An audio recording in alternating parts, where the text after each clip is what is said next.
now joining us to discuss or expand this discussion on the role of the private medical sector in COVID-19 management is the chairman of the Guild of Medical Laboratory Directors in the Federal Capital Territory chapter, Mr. Ikechukwu Ononoju. Mr. Ononoju, thank you for your time. Welcome to the program this evening. Good evening, Ladi. Thank you very much. The private sector has been brought in somewhat into this process. But as the previous speaker in the interview before yours mentioned, the private sector had been calling all along for them to be brought in more fully into the process. But as I asked him, and I'll ask you too, don't you think the issue of profit, the question of cost, will prevent most Nigerians from being able to access the facilities? Actually, that is a factor. There should be the issue of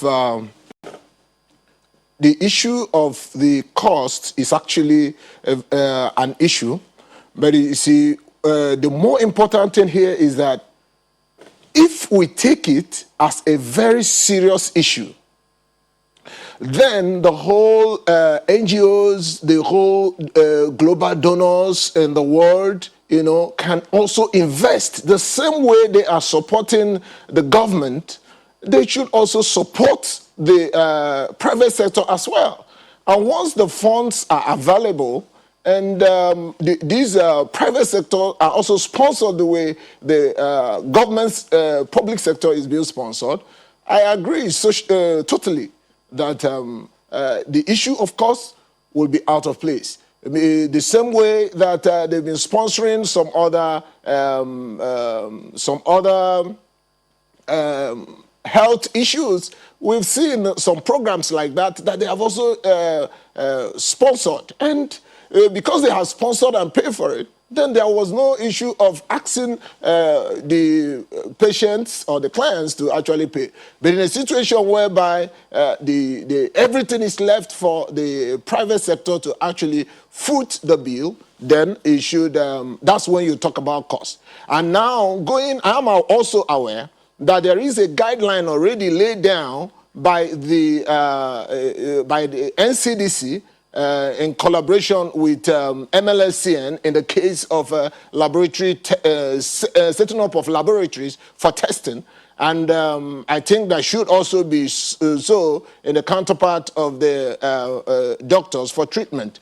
Now, in that guideline, it was stated that government is going to make provision for everything that is needed. So if they actually make the provision as stipulated in the guideline, then the issue of costs will actually be reduced to minimum, and people can easily actually assess that. The other part of the argument has to do with the quality of what is being offered and how it is being offered. We have been inundated with reports of people showing up at private health facilities under situations of emergency and getting turned back. Instead of being directed as to where to go, they're being turned back. And then there's the quality of the medical personnel themselves in the private health care sector. Do you think this should be addressed before they are brought in fully, or should be addressed just as they are being brought in? Actually, the issue of quackery is a challenge in Nigeria. And but I want to say that it is not only restricted to the private sector, so to say. But what is important here is that there is already a guideline set down.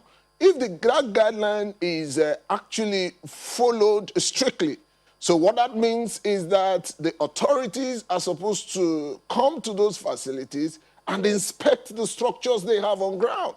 They also, not only the structure, not only the facility, but even the professionals, those people who are the health caregivers, they will also assess what they actually have. So why we are saying that we need private sector incorporation, we are not saying that we want the standard to be compromised. No. In fact, in private, except for people who really don't understand business, we understand that quality is actually the highest marketer that goes out to preach for you. But when you use a substandard person or substandard personnel to actually work, what you are trying to do is that you are demarketing yourself at the long run. So what I am thinking is that the issue of quackery may not necessarily be there if actually the laid down guidelines are strictly followed, and those people, facilities that are selected based on merit. And when they actually do this, it will not be the issue. There will not be any issue of whether they are quacks or not, because already they have already passed the evaluation stage. Thank you very much, Mr. Ikechukwu Ononoju, the chairman of the Guild of Medical Lab Directors in the Federal Capital Territory chapter. Thank you for your time this evening and for your perspective. Thank you very much for having me.